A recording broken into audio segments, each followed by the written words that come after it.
Welcome! Today we're diving into part 3 of our 4-part series, and our goal right now is to fundamentally shift your clinical mindset when it comes to vestibular migraine rehabilitation, and specifically, we are talking about dosing.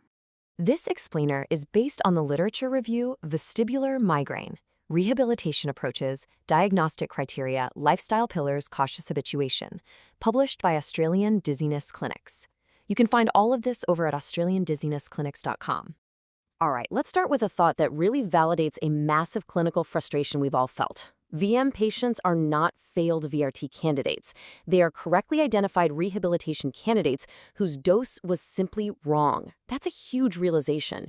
If you just cut the standard VRT volume, that exact same patient who flared up at week 2 can actually improve steadily over 3 months. So let's unpack exactly how to do that. Here's our game plan for rethinking our dosing strategy today. We'll quickly cover the standard VRT failure, the neurobiology behind impaired habituation, our new cautious dosing principles, a really handy symptom traffic light, how to manage triggers and flares, and finally, realistic recovery timelines. Okay, part 1, the standard VRT failure. So we see this major issue all the time in outpatient settings. Standard vestibular rehabilitation therapy prescriptions, they were actually designed for unilateral hypofunction. We're talking those high-frequency VOR ×1 and ×2 drills, usually prescribed for 20 to 30 minutes every single day. Well, for a vestibular migraine patient, throwing that at them routinely causes a massive flare within the first 2 weeks. These aggressive adaptation drills just trigger headache flares and photophobia, which leads straight to the patient dropping out. Honestly, this aggressive approach is the single most preventable cause of rehab failure for these patients. Moving on to part 2, the neurobiology of impaired habituation.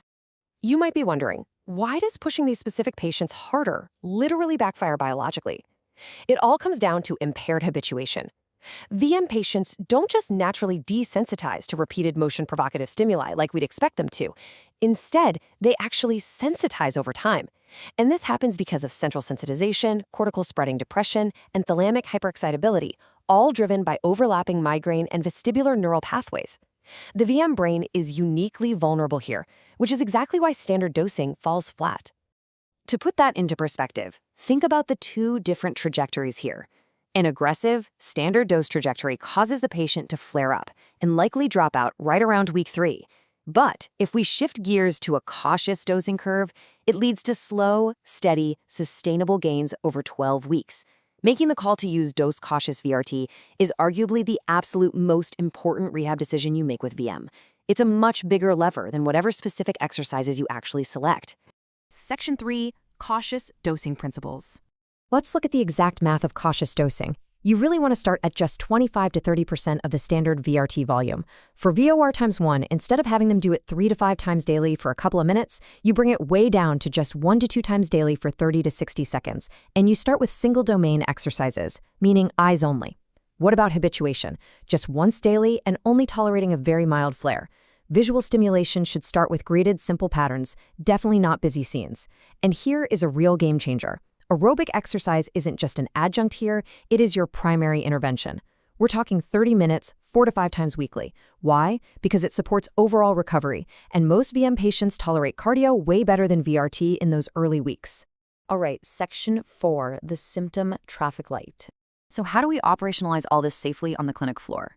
We use a simple rule that gives you a crystal clear boundary for when to push and when to back off. Step 1 is the green light.